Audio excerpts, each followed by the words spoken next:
तो finally animal movie release हो चुकी है, जिसका हम सबको बेसब्री से इंतज़ार था। कहानी शुरू होती है और हम देखते हैं ब्लैक एंड वाइट सीन, जहां स्वास्तिक के 100 साल पूरे होने की सेलिब्रेशन चल रही है और रणबीर कपूर, जिसका नाम रणविजय है, जिसे सब विजय बुलाते हैं, वो बुढ़ा हो चुका है। फिर सीन फ्लैशबैक में जाता है जहाँ विजय स्कूल में है और आज उसके पापा का बर्थडे है और वो इंडिया के सबसे अमीर और पावरफुल इंसान है। विजय स्कूल बीच में छोड़ के घर जाता है अपने पापा से मिलने, पर उसके पापा कहीं नहीं होते। वो फैक्ट्री में भी ढूंढता है, लेकिन वो वहाँ भी नहीं होते। देर रात में उसके पापा, जिनका नाम बलबीर सिंह है, वो आते हैं और उनकी वाइफ बताती है कि बच्चे तुम्हारा वेट करते करते सो गए, अपने बर्थडे के दिन भी तुम उनसे नहीं मिल पाए। फिर बलबीर विजय के पास जाता है और उसके हाथ पे पड़ा लेटर पढ़ता है। उसमें लिखा होता है कि अगले जन्म में आप मेरा बेटा बनना और मैं आपका पापा। फिर मैं आपको सिखाऊंगा कि प्यार कैसे करते हैं, और फिर उसके अगले जन्म में मैं आपका बेटा और आप मेरे पापा, और आप अपने तरीके से प्यार करना। फिर सीन शिफ्ट होता है और विजय अब बड़ा हो चुका है। वो अपने दोस्त के घर रियूनियन पे जाता है और एंजॉय करता है। वो देखता है कि रश्मिका, जिसका नाम गीतांजलि है, उसकी इंगेजमेंट हो रही है। विजय को ये देख के बहुत गुस्सा आता है, क्योंकि वो गीतांजलि से स्कूल टाइम से प्यार करता है। वो गीतांजलि से टेरेस पर मिलता है और उसे प्रपोज कर देता है। गीतांजलि उसे साफ मना करती है, लेकिन वो उसे अल्फा मेल की कहानी सुनाता है और बोलता है कि अपनी लाइफ की डिसीजन खुद लेने के लिए। फिर हम देखते हैं विजय के पापा का बर्थडे सेलिब्रेशन हो रहा है। सब फैमिली फ़ोटो लेते हैं और वहाँ हमें पता चलता है कि विजय की उसके जीजू यानी वरुण से नहीं बनती। दोनों एक दूसरे से नफरत करते हैं, लेकिन विजय की दीदी उसे उसके हस्बैंड से माफ़ी मांगने के लिए कहती है, जिस पे विजय साफ मना कर देता है। विजय इस बात पर बहुत गुस्सा हो जाता है, क्योंकि वरुण उसकी दीदी को सही ट्रीट नहीं करता, जो विजय को बिल्कुल पसंद नहीं था, और उसने उसकी दीदी से शादी भी, क्योंकि वो इतने अमीर और पावरफुल इंसान की बेटी है। यहाँ एक फ्लैशबैक आता है जब विजय स्कूल में था और उसकी दीदी कॉलेज में।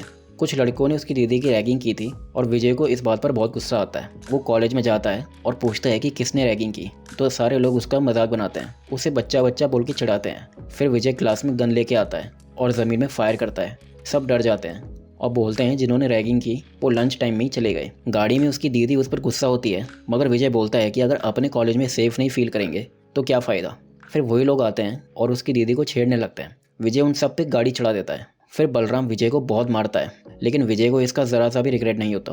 फिर कहानी प्रेजेंट में आती है और विजय अपने जीजू से माफ़ी मांगता है और विजय अपने पापा से बात करता है, लेकिन दोनों के बीच बहस हो जाती है और बलराम विजय को घर से निकाल देता है। थोड़ी देर बाद उसके घर गीतांजलि आती है अपनी एंगेजमेंट तोड़ के। विजय काफ़ी खुश होता है और गीतांजलि को अपने पापा से मिलाता है, लेकिन उसके पापा कुछ नहीं बोलते, जो बताता है कि उसके पापा विजय से बहुत गुस्सा हैं। फिर विजय गीतांजलि को लेकर वहाँ से चले जाता है और दोनों पहाड़ों के बीच शादी करते हैं। फिर हम देखते हैं अगले सीन में विजय गाड़ी से उतरता है और उसकी लुक पूरी तरह चेंज हो गई होती है। उसकी अपनी एक गैंग भी होती है जो गन्स लेके एक होटल में जाते हैं और वहाँ विजय वरुण से मिलता है और उसे मार देता है। घर में उसकी दीदी को टेंशन होती है कि वरुण अभी तक नहीं आया। विजय उसे हौसला देता है कि वो आ जाएगा, और यहाँ हमें पता चलता है कि विजय ने किसी को नहीं बताया कि उसने वरुण को मार दिया। कहानी दोबारा फ्लैशबैक में जाती है और विजय 8 साल बाद अमेरिका से वापस आता है, क्योंकि उसके पापा पर गोल्फ खेलते हुए किसी ने गोली मार दी थी। विजय अपने पापा से मिलता है, उनसे बातें करता है, लेकिन किसी को नहीं पता है कि ये हमला किसने किया। वो मिश्रा अंकल को बोलता है कि सबके फ़ोन टैप करने के लिए और एक टीम बनाने के लिए जिस पर वो आग बंद करके भरोसा कर सकते हैं। फिर विजय टीम बनाने के लिए अपने पिंड जाता है, अपने कज़न भाइयों के पास उनसे मदद मांगने। वो सब किसी तरह मान जाते हैं और फिर दिल्ली आते हैं और विजय फैक्ट्री के वर्कर्स के सामने एक स्पीच देता है, जिससे सबका मोरल और कॉन्फिडेंस भी बढ़ जाता है। और विजय किलर को धमकी भी देता है कि वो उसका गला अपने हाथों से काटेगा। यहाँ विजय अपने पापा का बॉडी डबल बनाता है ताकि बलबीर को किसी भी मीटिंग में जाना ना पड़े, और अगर कोई हमला भी होता है तो उसके पापा को कुछ नहीं होगा। इसके बारे में सिर्फ विजय के मम्मी पापा, उसके कज़न भाई और गीतांजलि के अलावा किसी को नहीं पता। वरुण घर पर आता है कुछ पेपर्स पर साइन लेने के लिए और बलबीर का बॉडी डबल उन पेपर पर साइन करता है। रात में बॉडी डबल बाहर जाता है और रास्ते में उस पर हमला हो जाता है और उसे कोई मार देता है। अगले दिन सब घर पर आते हैं। वरुण भी होता है और देखता है कि बलबीर सिंह जिंदा है और जो मरा उसका बॉडी डबल था। वरुण उसे फ़ोन करता है जिसने बलबीर के बॉडी डबल को मारा, और बताता है कि बलबीर अभी जिंदा है। मिश्रा वरुण का फ़ोन टैप कर रहा होता है और उसे पता चलता है कि विजय का शक सही था, और विजय को फ़ोन देता है, जिससे वो वरुण की सारी बातें सुन लेता है। और वरुण उसे बोलता है कि बेटे को तू मार और बाप को मैं मार दूंगा। तभी विजय ने वरुण को होटल में सबके सामने मारा था। अगले दिन विजय अपने होटल जाता है फ्रेडी से गन का डेमो लेने के लिए, लेकिन वहाँ पे गैंग आ जाती है और उसके भाई उन सबको मारते हैं, लेकिन वहाँ 200 लोग और आ जाते हैं उन्हें मारने। फिर फ्रेडी विजय को जल्दी से सबसे बड़ी गन का डेमो देता है और विजय उसकी मदद से 200 लोगों को मार देता है। विजय को इस लड़ाई में कई गोलियां लगी थी, कई सारी चोटें भी आई थी, जिसकी वजह से वो 24 दिन तक कोमा में चला गया था। और उसको सुनाई देना भी बंद हो गया, जिसकी वजह से अब वो सुनने की मशीन यूज़ करता है और उसका हार्ट भी धीरे धीरे फेल हो रहा है, जिसके लिए उन्हें नया हार्ट डोनर चाहिए। डॉक्टर्स उसकी हेल्थ को लेकर काफ़ी कंसर्न है, लेकिन उसे कोई फ़र्क नहीं पड़ता। वो बस यही बोलता है कि अभी बहुत काम बाकी है, उसे ढूंढना है और फिर मारना भी है। फिर वो अपनी बहन के पास जाता है और उसे बता देता है कि वरुण को उसी ने मारा, और बताता है कि पापा पे गोली भी उस दिन वरुण ने ही चलवाई थी। उसकी दीदी उस पर गुस्सा होती है, लेकिन उसे भी कहीं ना कहीं सच्चाई पता होती है, तो वो ज़्यादा उसे कुछ नहीं कहती। फिर हम देखते हैं स्कॉटलैंड पे, जहाँ बॉबी देओल, जिसका नाम अबरार है, उसकी शादी हो रही है। उसके भाई आबिद बताता है कि उसकी पहले से 2 शादियाँ हो रखी हैं और 8 बच्चे भी हैं। अबरार ने बचपन में अपने दादा को जलते हुए देख लिया था, तब से वो बोल नहीं सकता। तब से लेके अभी तक आबिद ही उसका ट्रांसलेटर है। फिर शादी कंटिन्यू होती है, लेकिन एक आदमी आता है और अबरार को बोलता है कि असर दिल्ली में मारा गया। अबरार ये सुन के बहुत गुस्सा होता है और उसी आदमी को जान से मार देता है। यहाँ दिल्ली में विजय का हार्ट ट्रांसप्लांट सक्सेसफुल हो जाता है और वो बहुत खुश होता है।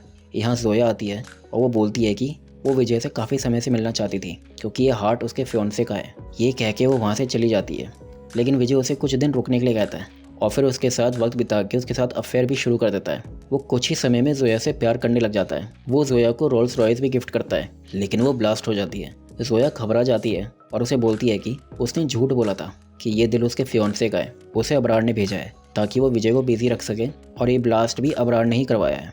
विजय कहता है कि ये ब्लास्ट मैंने करवाया है ताकि तेरा मुंह खुल सके।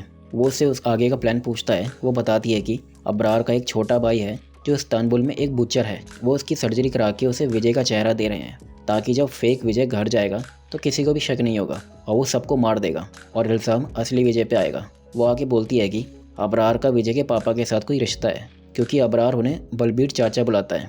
फिर विजय वहाँ से चला जाता है और घर आता है और उसके दादाजी उसे बताते हैं कि वो 3 भाई थे। बड़ा भाई पिंड में रह गया और वो और छोटा भाई शहर आ गए और उन्होंने साथ मिलकर स्वास्तिक की शुरुआत की।